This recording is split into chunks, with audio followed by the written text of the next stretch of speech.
नमस्कार दोस्तों, मैं शिखा हूँ, आपकी कहानीकार। आपको इतिहास की रहस्यमयी और रोचक दुनिया में स्वागत करती हूँ। चाहे वह प्राचीन सभ्यताओं के रहस्य हों, राजाओं के गुप्त दस्तावेज या फिर इतिहास की सबसे रोमांचक घटनाएं, हर कहानी आपको अतीत से जोड़ने का एक नया जरिया होगी। लेकिन आपसे एक छोटी सी गुजारिश है, मेरे इस चैनल को सब्सक्राइब करना ना भूलें, वीडियो को लाइक और कमेंट जरूर करें, अपने दोस्तों के साथ शेयर करें ताकि ये अनसुलझे रहस्य उन तक भी पहुंच सके। आज मैं आपको एक और ऐसी कमाल की और दिलचस्प कहानी सुनाने जा रही हूं जो आपको सोचने पर विवश कर देगी।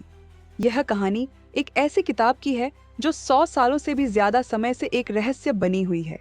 इस किताब में ऐसा क्या लिखा था और इसमें कौन सी भाषा का इस्तेमाल हुआ था जिसने पूरी दुनिया को परेशान कर दिया था। तो चलिए चलें एक और नए रोमांचक और अनसुलझे सफर पर।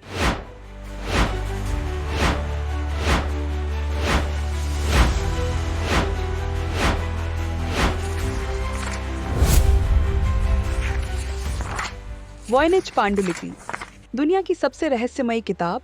वॉयनिच पांडुलिपि, वॉयनिच मैन्युस्क्रिप्ट, दुनिया की सबसे बड़ी साहित्यिक और गूढ़ पहेलियों में से एक है।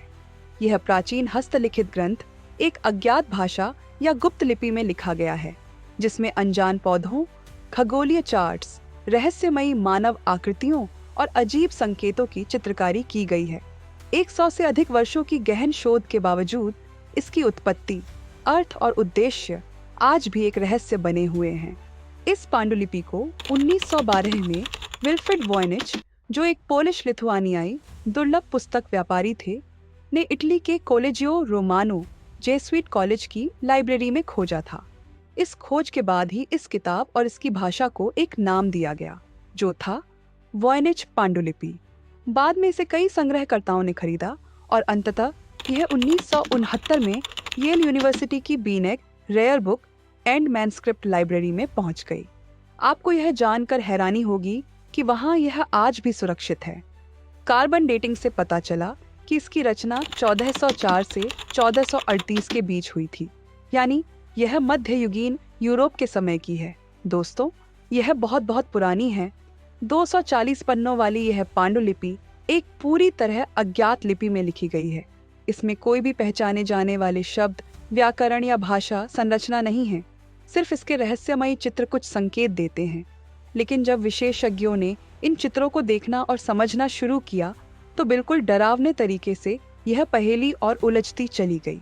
हालांकि इस किताब में कुछ चीजें ऐसी हैं जो इसे समझने में मदद कर सकती हैं, जैसे कि यह 6 मुख्य भागों में विभाजित है। वनस्पति अनुभाग, इसमें 113 अज्ञात पौधों के चित्र हैं। ये ऐसे पौधे हैं जो न तो कभी किसी ने देखे हैं और न ही इनके बारे में सुना गया है। ये किसी भी वैज्ञानिक रिकॉर्ड से मेल नहीं खाते। ऐसा लगता है जैसे वे इस दुनिया के ही नहीं हैं। इसी वजह से कुछ लोग इसे औषधीय गाइड, फार्माकोपोइया मानते हैं, जबकि कुछ इसे काल्पनिक या विलुप्त पौधों का संग्रह मानते हैं। खगोलीय और ब्रह्मांडीय अनुभाग, इसमें खगोलीय पिंडों, राशि चक्रों और रहस्यमयी तारामंडल मानचित्रों के चित्र हैं। कुछ चित्र ज्योतिष, खगोलीय चक्रों या रहस्यमयी अलौकिक प्रतीकों की ओर इशारा करते हैं।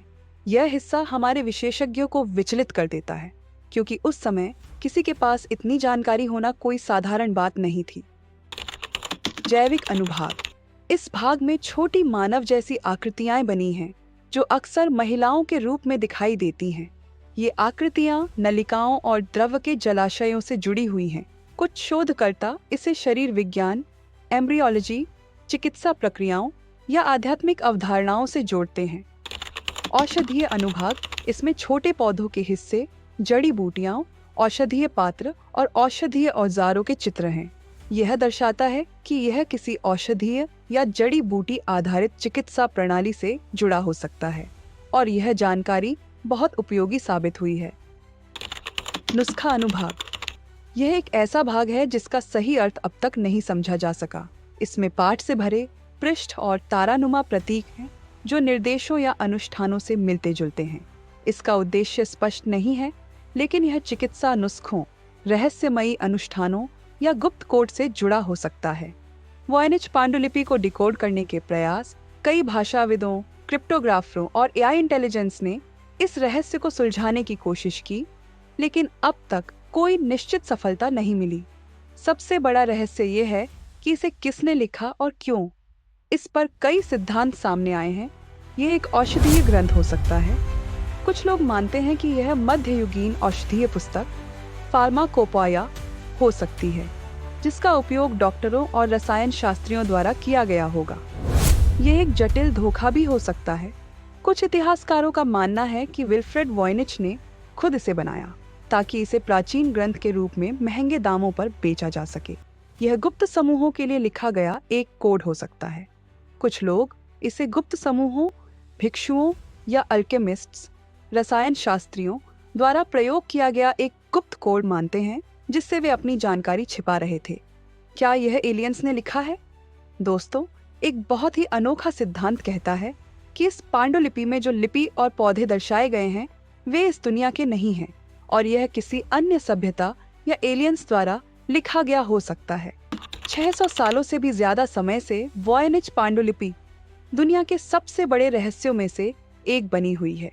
यह वैज्ञानिकों, इतिहासकारों और गूढ़ लिपि विशेषज्ञों के लिए आज भी एक अनसुलझी पहेली बनी हुई है। क्या हम कभी इसके रहस्य को सुलझा पाएंगे? क्या यह वास्तव में एक ऐतिहासिक दस्तावेज है या यह अब तक की सबसे बड़ी साहित्यिक चालबाजी है? आपका क्या मानना है? क्या यह एक गुप्त औषधीय ग्रंथ है, कोई खोई हुई भाषा है या कुछ और रहस्यमयी? और दोस्तों, यही थी वॉयनिच पांडुलिपि की अनसुलझी, अधूरी और सस्पेंस से भरी कहानी। आपको यह कहानी कैसी लगी? अपनी राय कमेंट में जरूर बताएं। अब इजाजत दीजिए और मिलते हैं हमारी अगली रोमांचक, सच्ची और अनसुलझी कहानी के साथ। चैनल को सब्सक्राइब करें और रहस्यों की दुनिया में हमारे साथ बने रहें।